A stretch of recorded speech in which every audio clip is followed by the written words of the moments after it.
हार मत मानना मेरे दोस्त, अभी बहुत आगे जाना है। हार मत मानना मेरे दोस्त, अभी बहुत आगे जाना है। और जिन्होंने कहा था तेरे बस का नहीं, उन्हें भी तो करके दिखाना है।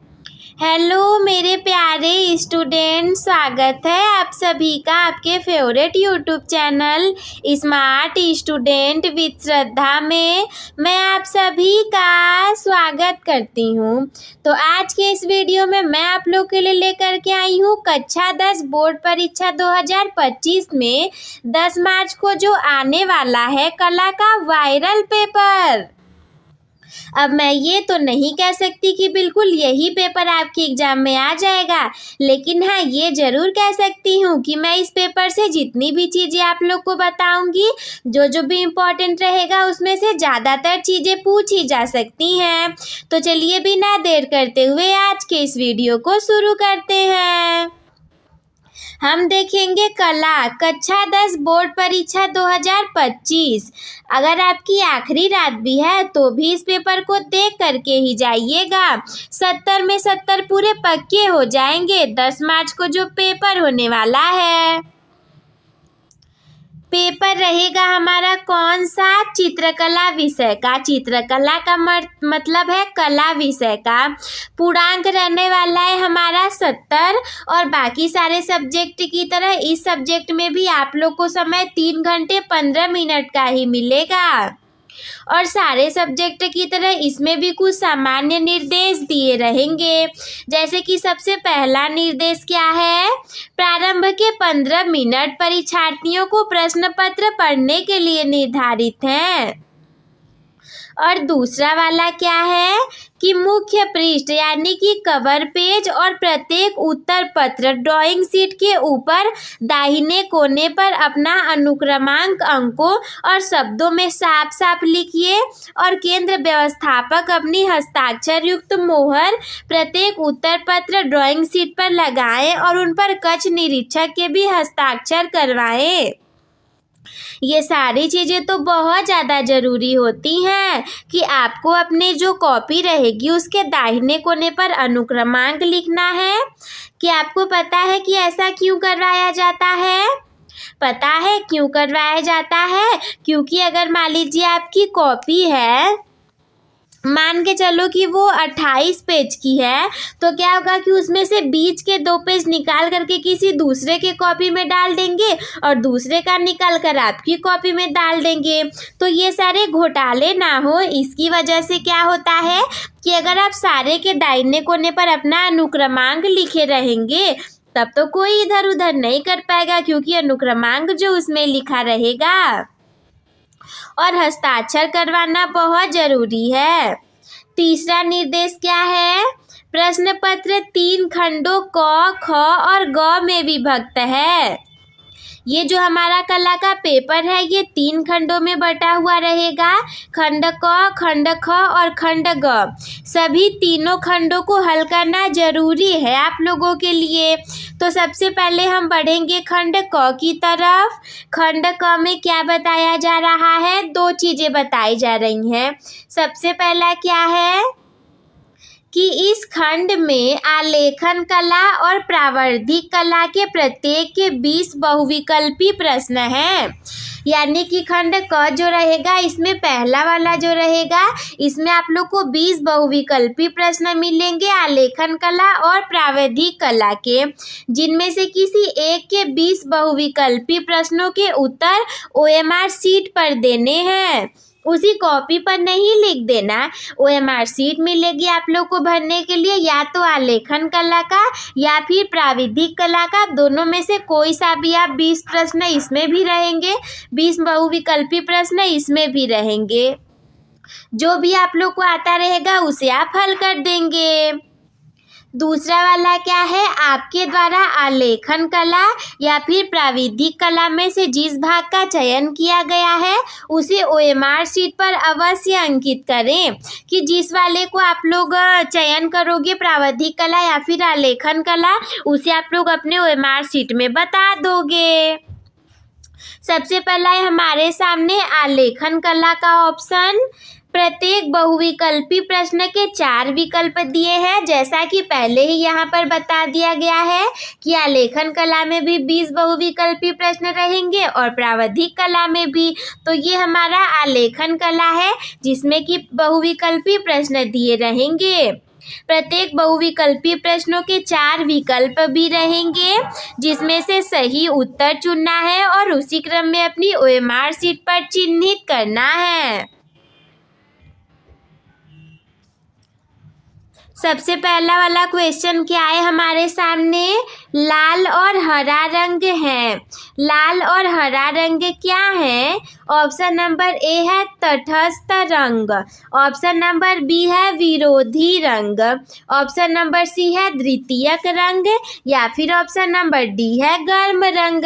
तो लाल और हरा रंग जो है ये होते हैं हमारे विरोधी रंग। आप लोगों ने अगर प्रयोग किया होगा तो भी आपको पता होगा कि लाल और हरा तो एक दूसरे के विरोधी रंग ही होते हैं।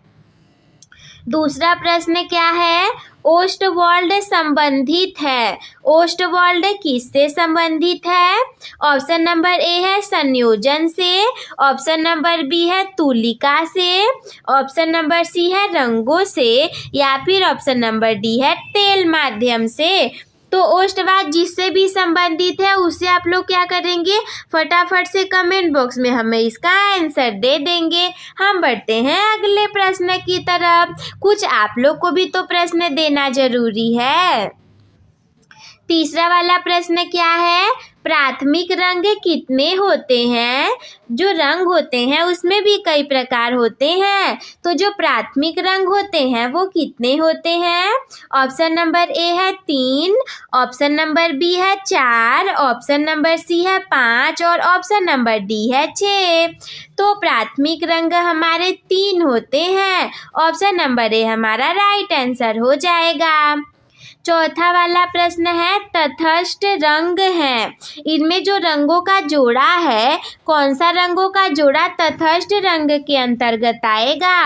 ऑप्शन नंबर ए है नीला और लाल, ऑप्शन नंबर बी है सफेद और काला, ऑप्शन नंबर सी है पीला और हरा, ऑप्शन नंबर डी है नारंगी और बैंगनी। तो जो तटस्थ रंग होते हैं हमारे वो नारंगी और बैंगनी होते हैं, यानी कि ऑप्शन नंबर डी हमारा राइट आंसर हो जाएगा। अगला 5वां वाला प्रश्न कौन सा है आप लोगों के सामने, लाल में पीला रंग मिलाने से कौन सा रंग बनेगा? अगर आपने रंगों के साथ बचपन में खेला होगा और अगर कला आपको भी पसंद है तो आपने भी तो कभी ना कभी लाल में पीला जरूर मिलाया होगा। तो उसे जब आप मिलाते हो तो कौन सा रंग बनता है? ऑप्शन नंबर ए है बैंगनी रंग बनता है, या फिर ऑप्शन नंबर बी है हरा रंग बनता है, ऑप्शन नंबर सी है नारंगी रंग बनता है या फिर ऑप्शन नंबर डी है भूरा रंग बनता है। तो अगर आपने मिलाया होगा तब तो आपको पता ही होगा कि जब हम लाल में पीले रंग को मिलाते हैं तो ये हमारा नारंगी रंग बन जाता है। 6वां वाला प्रश्न क्या है, बारीक रेखा बनाने के लिए किस नंबर के ब्रश का प्रयोग करते हैं? ऑप्शन नंबर ए है नंबर 4 का, ऑप्शन नंबर बी है नंबर 5 का, ऑप्शन नंबर सी है नंबर 1 का और ऑप्शन नंबर डी है नंबर 3 का। तो बारीक रेखा बनाने के लिए हमें नंबर 1 के ब्रश का प्रयोग किया जाता है। अगला 7वां वाला प्रश्न क्या है आप लोगों के सामने, किस नंबर की पेंसिल से खींची लाइन गहरी या फिर डार्क होती है? ये जो आपके सामने 4 ऑप्शन दिए गए हैं इनमें से कौन सी नंबर की पेंसिल को लेकर के आप लाइन खींचोगे तो वो गहरी यानी कि डार्क लाइन होगी? ऑप्शन नंबर ए है HB, ऑप्शन नंबर बी है 2H, ऑप्शन नंबर सी है H और ऑप्शन नंबर डी है 2B। तो 7वें वाले का राइट आंसर हो जाएगा हमारा ऑप्शन नंबर डी यानी कि 2B। जब आप 2B नंबर की पेंसिल से लाइन ड्रॉ करते हो तो वो गहरी यानी कि डार्क होती है। ऑप्शन अगला 8वां वाला प्रश्न क्या है? निम्नलिखित में से द्वितीयक रंग कौन सा है? ऑप्शन नंबर ए है लाल, ऑप्शन नंबर बी है नारंगी, ऑप्शन नंबर सी है पीला और ऑप्शन नंबर डी है नीला। तो द्वितीयक रंग इसमें से बी वाला हमारा राइट आंसर हो जाएगा, नारंगी। अगला 9वां वाला प्रश्न क्या है? कौन सा रंग गर्म है? ये जो 4 ऑप्शन दिए गए हैं आपके सामने से, इनमें से कौन सा रंग गर्म है? ऑप्शन नंबर ए है नीला, ऑप्शन नंबर बी है हरा, ऑप्शन नंबर सी है लाल और ऑप्शन नंबर डी है सफ़ेद। तो जो हमारा लाल रंग होता है इसे हम गर्म रंग कहते हैं। अगला 10वां वाला प्रश्न आप लोग के सामने क्या है कि पीले में नीला रंग मिलाने से कौन सा रंग बनता है? हरा रंग या फिर नारंगी रंग, बैंगनी रंग या फिर लाल रंग। तो जब आप पीले में नीले रंग को मिलाते हो तो हमें हरा रंग मिलता है, यानी कि ऑप्शन नंबर ए हमारा राइट आंसर हो जाएगा। अगला 12वां वाला प्रश्न क्या है आप लोग के सामने? द्वितीयक रंग कितने होते हैं? रंगों के भी कई सारे प्रकार हैं, तो जो द्वितीयक रंग है वो कितने होते हैं? ऑप्शन नंबर ए है 4, ऑप्शन नंबर बी है 6, ऑप्शन नंबर सी है 8 और ऑप्शन नंबर डी है 10। तो इसका जो भी राइट आंसर होगा आप लोग फटाफट से हमें कमेंट बॉक्स में बता दोगे। सारी चीज़ें मैं ही बता दूं तो आप पढ़ोगे क्या? तो क्या करना है कि अगर मैं नहीं बताऊं तो आप भी तो कुछ कमेंट करोगे। तो 11वें वालों को आप लोग फटाफट से कमेंट बॉक्स में बता दीजिए। हम बढ़ते हैं 12वें वाले प्रश्न की तरफ। बिना ब्रश की सहायता से कौन सा रंग लगाया जाता है? अरे वो कौन से रंग होते हैं जिन्हें हम बिना ब्रश की सहायता से भी लगा सकते हैं? ऑप्शन नंबर ए है पेस्टल रंग, ऑप्शन नंबर बी है जल रंग, ऑप्शन नंबर सी है तेल रंग या फिर ऑप्शन नंबर डी है इनमें से कोई नहीं। तो बिना ब्रश की सहायता से हम पेस्टल रंगों को लगा सकते हैं।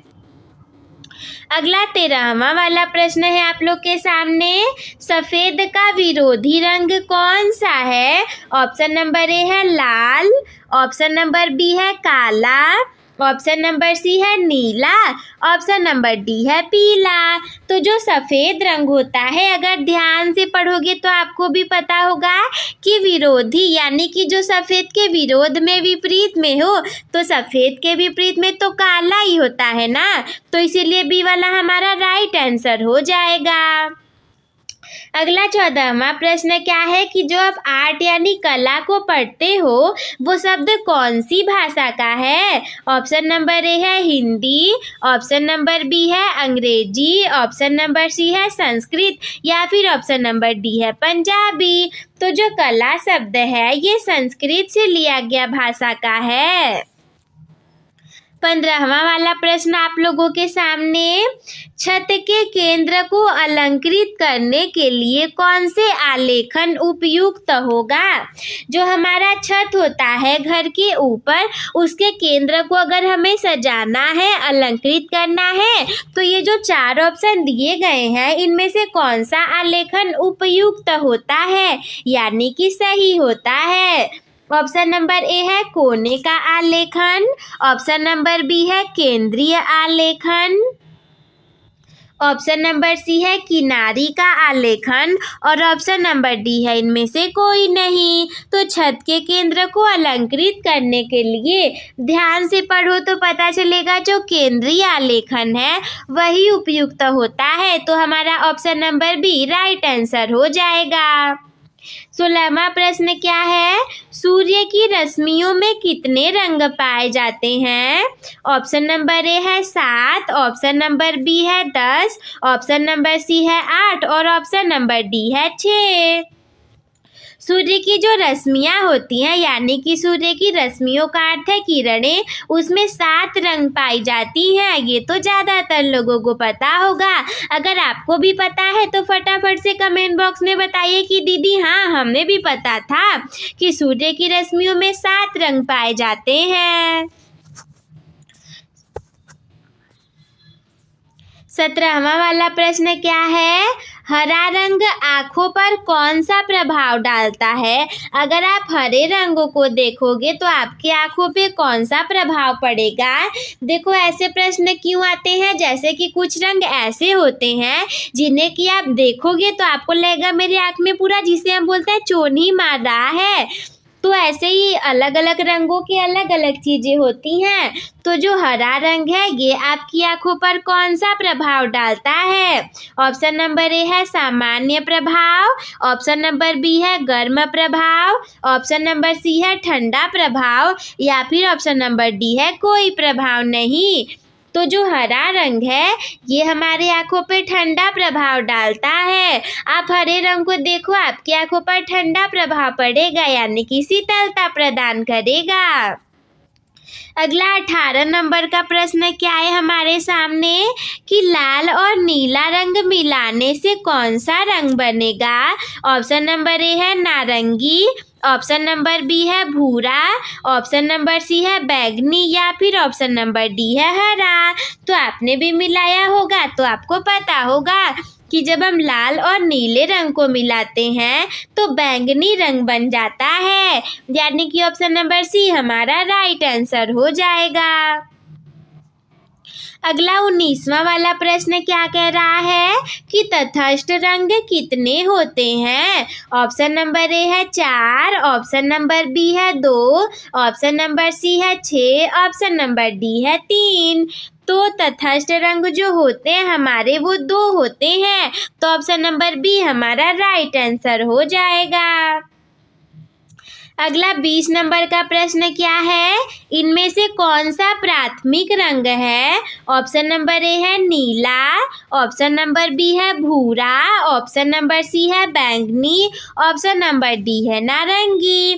तो जो प्राथमिक रंग है वो हमारा नीला रंग है, नीले रंग को हम प्राथमिक रंग कहते हैं, तो ऑप्शन नंबर ए हमारा राइट आंसर हो जाएगा। हम आवर्धन कला पढ़ रहे थे, आवर्धन कला हमारा पूरा हुआ, और अगर वो सारी चीज़ें आपको नहीं आ रही हों तो आपके सामने अथवा के रूप में दूसरा भी प्रश्न दिया है जो कि प्रावर्धिक कला से रिलेटेड है। प्रावर्धिक कला, या तो आप आवर्धन कला को करो या फिर प्रावर्धिक कला को करो। प्रावर्धिक कला में भी सेम टू सेम वही चीज़ें रहेंगी, बस इसमें कुछ प्रश्न बदले रहेंगे। इसमें भी जैसे हमने आवर्धन कला में देखा था वैसे ही इसमें भी दिया है।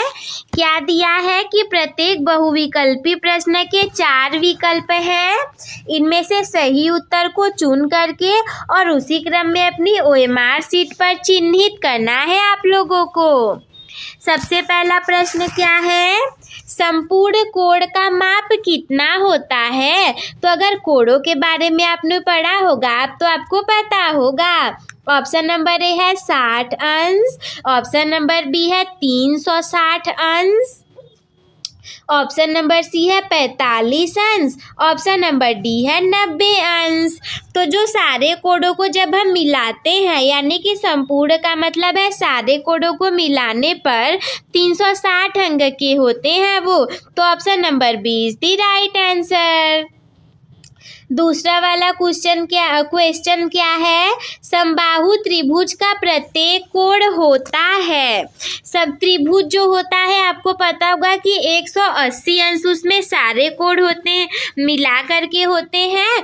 तो अगर समबाहु त्रिभुज है तो आप उसे 3 भागों में डिवाइड करोगे, यानी कि आप करोगे 3 का भाग दोगे 180 में तो कितना आ जाएगा? 3 छक्के 18, यानी कि यहाँ पे 60 अंश आंसर आ गया हमारा।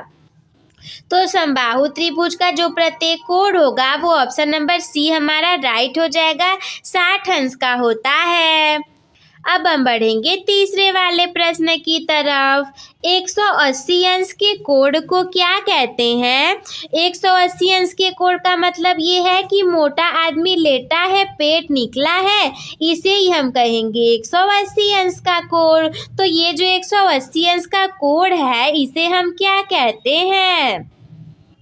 सबसे पहला ऑप्शन है हमारे पास अधिक कोण, ऑप्शन नंबर बी है सरल कोण, सी वाला है समबाहु कोण या फिर डी वाला है इनमें से कोई नहीं। तो मैंने आप लोग को बताया ही है कि बिल्कुल सरलता से आसानी से मोटा आदमी लेटा है, पेट निकला है, तो इसे हम बोल देंगे सरल कोण, यानी कि ऑप्शन नंबर बी हमारा राइट आंसर हो जाएगा। अगला चौथा वाला प्रश्न क्या है, यदि एक अर्धवृत्त में त्रिभुज बनाया जाता है जिसका एक कोण 90 अंश का होता है तो दूसरे कोणों का योग कितने अंश का होगा। ऑप्शन नंबर ए है 60 अंश का, ऑप्शन नंबर बी है 40 अंश का, ऑप्शन नंबर सी है 30 अंश का या फिर ऑप्शन नंबर डी है 90 अंश का।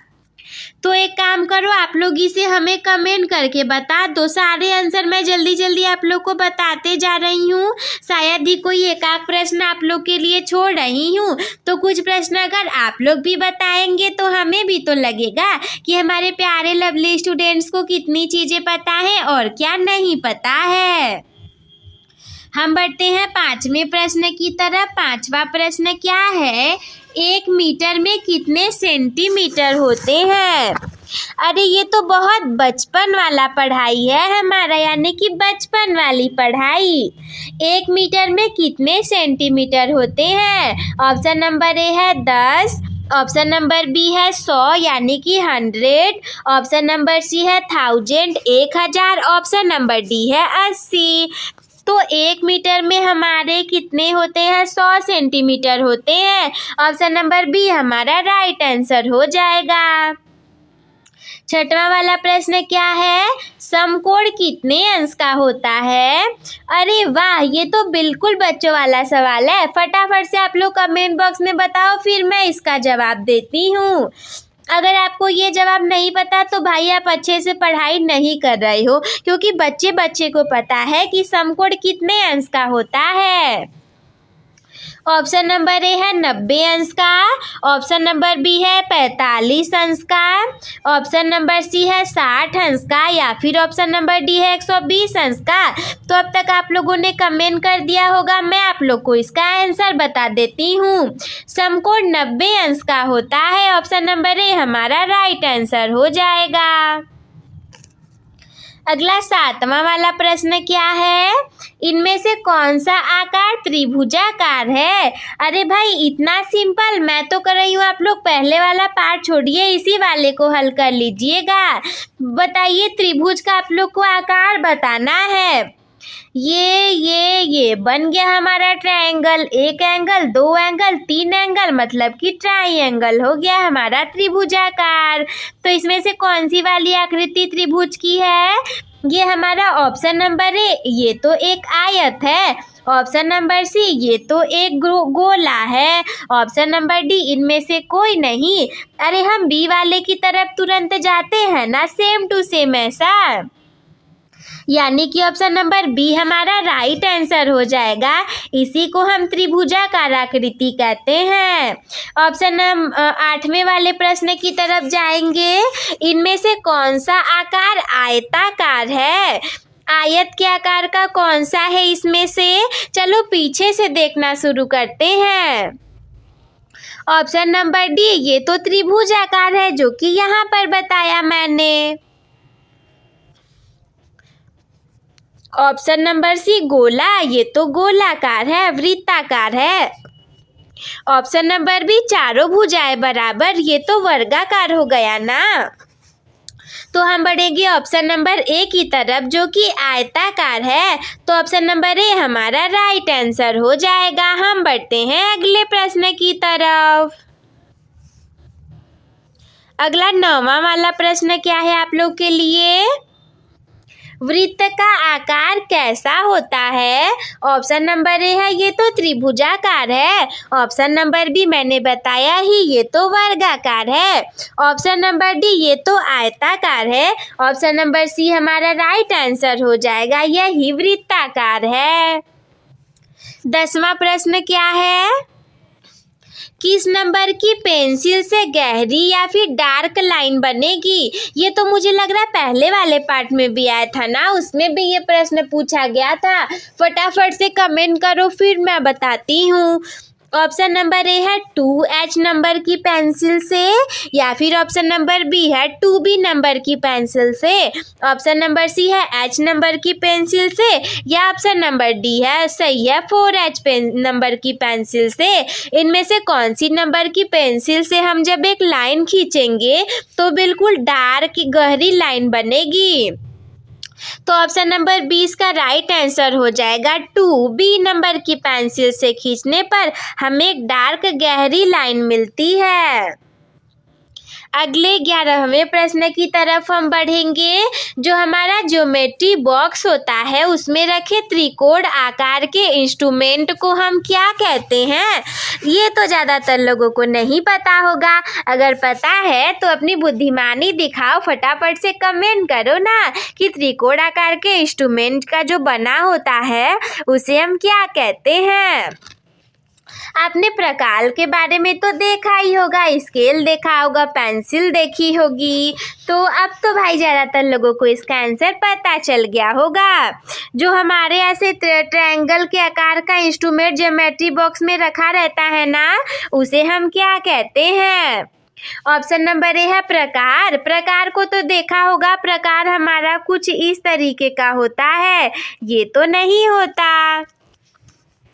इसके बाद ऑप्शन नंबर बी है गुनिया। गुनिया तो नहीं पता, इसे हम थोड़ा देर के लिए छोड़े रहते हैं। ऑप्शन नंबर सी है स्केल। अरे स्केल तो सबको पता है भाई, हमारी ये इंची जिसमें नंबरिंग रहती है, ये नहीं है। ऑप्शन नंबर डी है पेंसिल। अरे पेंसिल तो सबने देखा होगा जिससे आप लोग लिखते हो, तो इसका राइट आंसर हो जाएगा हमारा, हमें पता है कि ए, सी और डी तो हमने देखा है, बी वाला नहीं पता, तो यही हमारा राइट आंसर हो जाएगा गुनिया।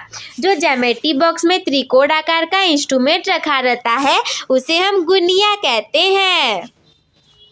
अगला 12वां नंबर का प्रश्न क्या है?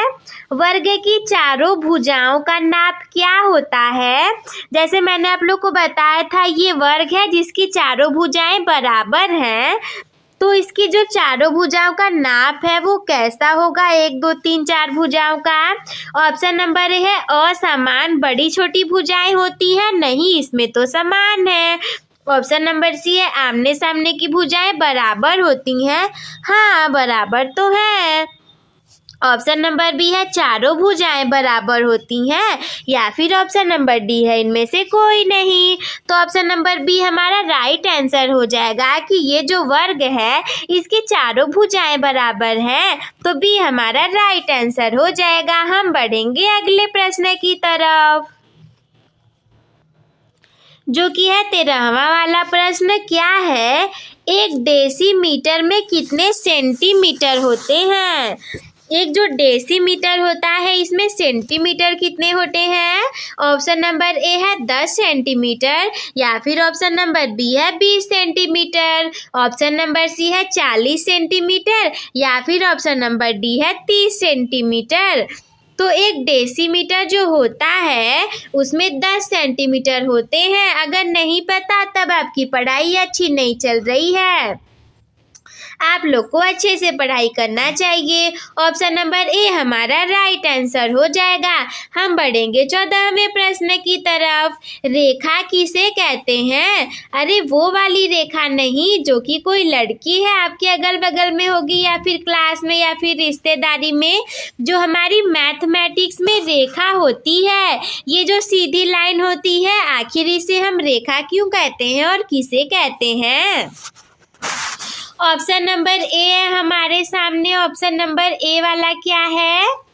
3 भुजाओं के बीच की दूरी को हम रेखा कहते हैं, या फिर बी वाला है टेढ़ा मेढ़ा जिग जैग को रेखा कहते हैं। ऑप्शन नंबर सी है 2 बिंदुओं के बीच की दूरी को कहते हैं, या फिर ऑप्शन नंबर डी है इनमें से कोई नहीं। तो इसका राइट आंसर हो जाएगा हमारा सी वाला, यानी कि 2 बिंदुओं के बीच की दूरी को हम रेखा कहते हैं। 15वां वाला प्रश्न क्या है आप लोगों के सामने यहाँ पर रखा हुआ कि समबाहु त्रिभुज किसे कहते हैं। अगर ध्यान से पहली वाले को आपने देखा होगा, आवर्धन कला वाले जो पार्ट था हमारा, तो उसमें लगभग मैंने आप लोग को बता ही दिया था कि समबाहु त्रिभुज हम किसे कहेंगे। जो अंश वाला क्वेश्चन था कि 60 अंश होते हैं। ऑप्शन नंबर ए है जिसकी तीनों भुजाओं से बने अंतःकोण बराबर होते हैं, या फिर ऑप्शन नंबर बी है जिसकी तीनों भुजाएं असमान छोटी या बड़ी होती हैं। ऑप्शन नंबर सी है जिसकी आमने सामने की दोनों भुजाएं बराबर होती हैं, या फिर ऑप्शन नंबर डी इनमें से कोई नहीं। तो अगर कोण का भी पता होगा कि 60 अंश के तीनों कोण होते हैं, तो आप बता सकते हो कि इसकी तीनों भुजाओं से बने अंतःकोण बराबर होते हैं, क्योंकि 60 + 60 + 60 बराबर 180 अंश हो जाएगा, और 180 अंश का ही तो हमारा त्रिभुज होता है ना। 16वां प्रश्न क्या है कि वर्ग का प्रत्येक कोण कितने अंश का होता है। ये हमारा वर्ग है, तो इसका जो प्रत्येक कोण है, ये वाला जो एंगल है, ये वाला, ये वाला, ये वाला, ये कितने अंश का होगा। अगर आपको पता होगा कि इस पूरे को मिलाने पर 360 होता है, तो आप 360 में इन चारों से भाग दो, 1 2 3 4। 360 में जब आप ऐसे 4 का भाग 360 में दोगे, तब आपको पता चलेगा कि इसका कितना आंसर आएगा। जो आएगा वही हमारा राइट आंसर हो जाएगा। ऑप्शन नंबर ए है 60 अंश, ऑप्शन नंबर बी है 90 अंश, ऑप्शन नंबर सी है 45 अंश, ऑप्शन नंबर डी है 180 अंश। तो भाग तो आप लोगों ने अब तक दे ही दिया होगा। ऑप्शन नंबर बी हमारा राइट आंसर हो जाएगा 90 अंश। अगला 17वां प्रश्न क्या है, अगर 60 अंश के कोण में एक कोण 30 अंश का है, तो दूसरा कोण क्या होगा। ऑप्शन नंबर ए है 10 अंश, ऑप्शन नंबर बी है 40 अंश, ऑप्शन नंबर सी है 30 अंश, या फिर ऑप्शन नंबर डी है 80 अंश। तो देखो, अगर 60 अंश है, एक 30 अंश का हो गया, तो दूसरा तो हमारा 30 ही बचा ना, यानी कि ऑप्शन नंबर सी हमारा राइट आंसर हो जाएगा। हम बढ़ेंगे 18वें प्रश्न की तरफ। यदि एक वृत्त में एक कोण 120 अंश का है, तो दूसरा कोण कितने अंश का होगा। ये हमारा सर्कल है, और हमें पता होना चाहिए कि इसका जो पूरा है, ये पूरा 360 का होता है। ये इसका सेंटर पॉइंट हो गया, तो इसका पूरा कितने का होगा। जितना है 360, उसमें से आप 120 को घटाओ, देखो कितना बचता है। ऑप्शन नंबर ए है 240 अंश, ऑप्शन नंबर बी है 100 अंश, ऑप्शन नंबर सी है 40 अंश, ऑप्शन नंबर डी है 20 अंश। तो यदि एक वृत्त में एक कोण 120 अंश का है, तो जो दूसरा कोण होगा वो हो जाएगा हमारा 240 अंश का। अब तक तो आप लोगों ने घटा ही लिया होगा 360 में से 120। 19वां प्रश्न आप लोगों के सामने, एक चांदे में कितने अंश होते हैं। अरे चांदा नहीं जानते, ऐसे जो होता है हमारे स्कूलों में पढ़ाया जाता है, टीचर बोलते हैं चांदे को तो ले करके ही आना, ऐसे ऐसे होता है ना, इंस्ट्रूमेंट टाइप का, यही है हमारा चांदा। तो कितने अंश का होता है। ए वाला है 100 अंश, ऑप्शन नंबर बी है 180 अंश, ऑप्शन नंबर सी है 90 अंश, ऑप्शन नंबर डी है 30 अंश। तो मैंने बताया था मोटा आदमी लेटा पेट निकला, कितना हो गया 180 अंश। तो राइट आंसर हो जाएगा हमारा बी वाला 180 अंश। अगला 20 नंबर का प्रश्न क्या है, झंडे को लगाने के लिए डंडा कितने अंश के कोण पर लगाते हैं। ऑप्शन नंबर ए है 90 अंश, ऑप्शन नंबर बी है 30 अंश, ऑप्शन नंबर सी है 60 अंश, ऑप्शन नंबर डी है 20 अंश। तो आप लोग क्या करो, मैं बता दूँ। नहीं, आप लोग इसे फटाफट से हमें कमेंट करके बताओ कि इसका कौन सा वाला हमारा राइट आंसर हो जाएगा। हम बढ़ते हैं अगले खंड की तरफ। खंड क वाला तो हमारा पूरा हुआ, अब हम खंड ख की तरफ बैठेंगे, मतलब बढ़ेंगे। खंड ख के प्राकृतिक दृश्य चित्रण अथवा आलेखन कला अथवा प्राविधिक कला में से केवल एक भाग ही करना है। इसमें आप लोग को प्राकृतिक दृश्य चित्रण, आलेखन कला और प्राविधिक कला 3 चीजें दी रहेंगी। इन तीनों में से यानी कि प्राकृतिक दृश्य चित्रण, आलेखन कला और प्राविधिक कला में से कोई एक करना है, केवल कोई एक, ऐसा नहीं कि 2-3 करना है। तो सबसे पहला है हमारा प्राकृतिक दृश्य चित्रण, जिसमें कि 21 नंबर का प्रश्न है। जो आपको ड्राइंग शीट दी रहेगी वहां पर मिलता है ड्राइंग शीट। दी गई ड्राइंग शीट पर 20 × 25 सेंटीमीटर के आयत में निम्नलिखित में से कोई एक दृश्य चित्र मानव आकृति के साथ बनाइए और इसे जल रंगों या पेस्टल रंगों से पूर्ण कीजिए। अ वाला है सूर्योदय के समय ग्रामीण दृश्य बनाइए, या फिर ब वाला है ग्रामीण बाजार बनाइए, या फिर स वाला है मंदिर परिसर बनाइए। और क्या करना है कि चित्रांकन करते समय निम्नलिखित बिंदुओं पर ध्यान देना है।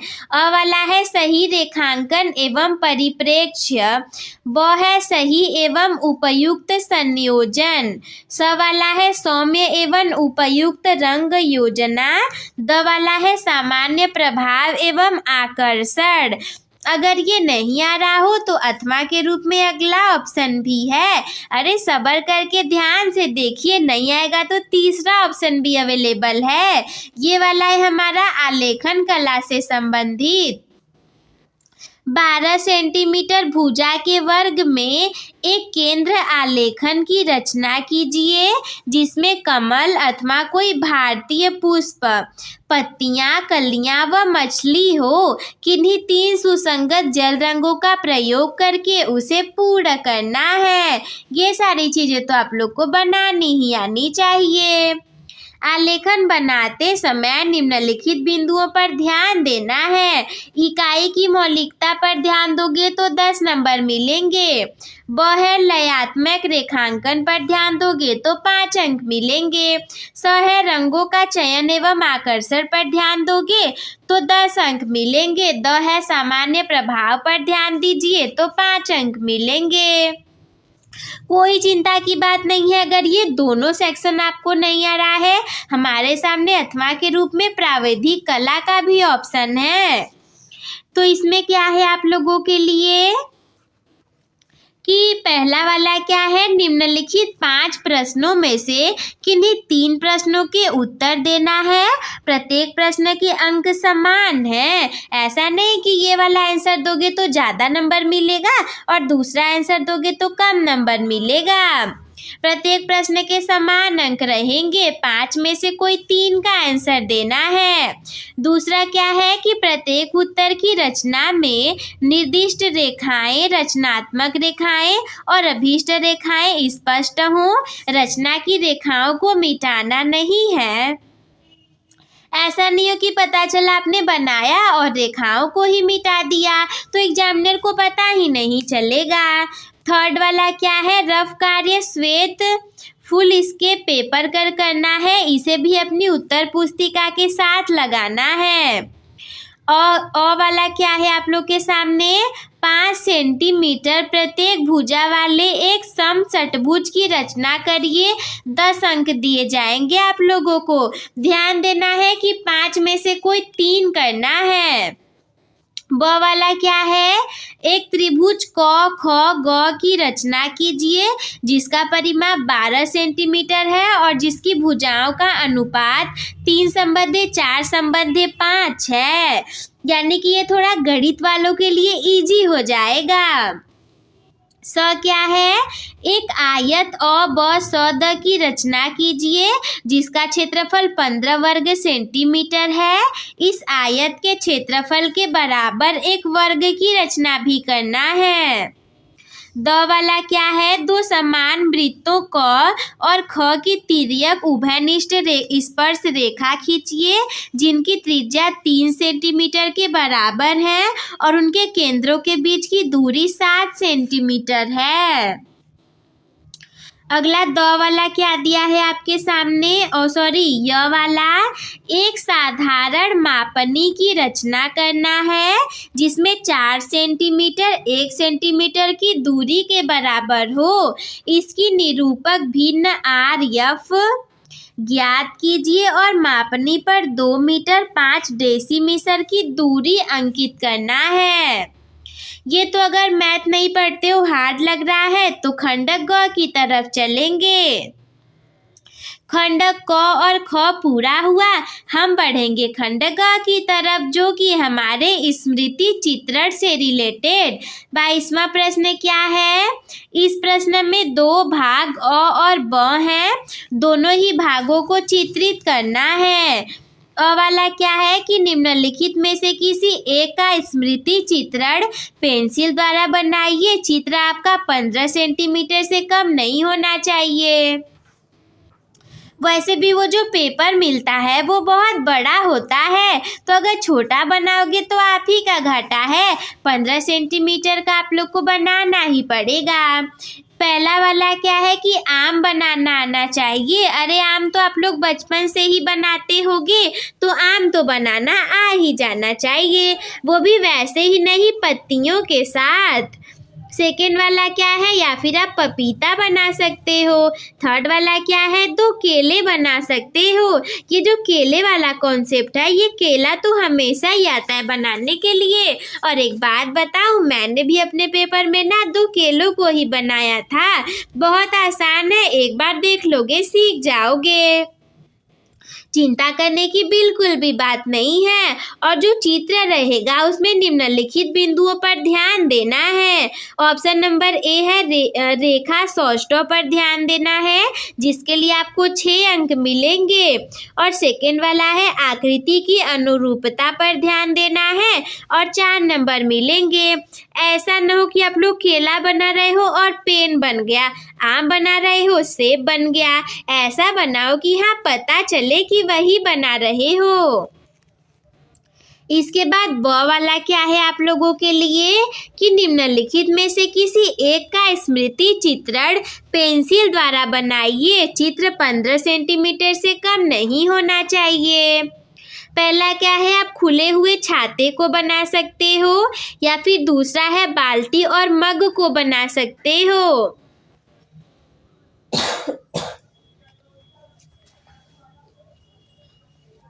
तीसरा है टेबल लैंप को बना सकते हो। चित्र में निम्नलिखित बिंदुओं पर ध्यान देना है। पहला वाला है रेखा सौष्ठव पर, दूसरा है आकृति की अनुरूपता पर ध्यान देना है। तो ये हो गया मेरा कला का पूरा पेपर। आई होप कि आप सभी लोग को समझ में आ गया होगा। तो अपने टॉपर बनने की जर्नी एक टॉपर के साथ शुरू करने के लिए चैनल को सब्सक्राइब करना ना भूलें। आज की इस वीडियो को लाइक कर दीजिएगा। टारगेट हमारे बहुत छोटा सा केवल और केवल 100 लाइक्स का है, तो आप लोग जल्दी से जल्दी इसे पूरा करवा दीजिए। अपने दोस्तों के साथ भी शेयर कर दीजिएगा। वैसे तो मैंने सारी चीज़ें बता दी, लेकिन फिर भी अगर कोई भी डाउट आपके मन में हो तो हमसे कमेंट बॉक्स में पूछना ना भूलें। वीडियो देखने के लिए धन्यवाद। Love you all. Take care. Bye bye. Keep smile.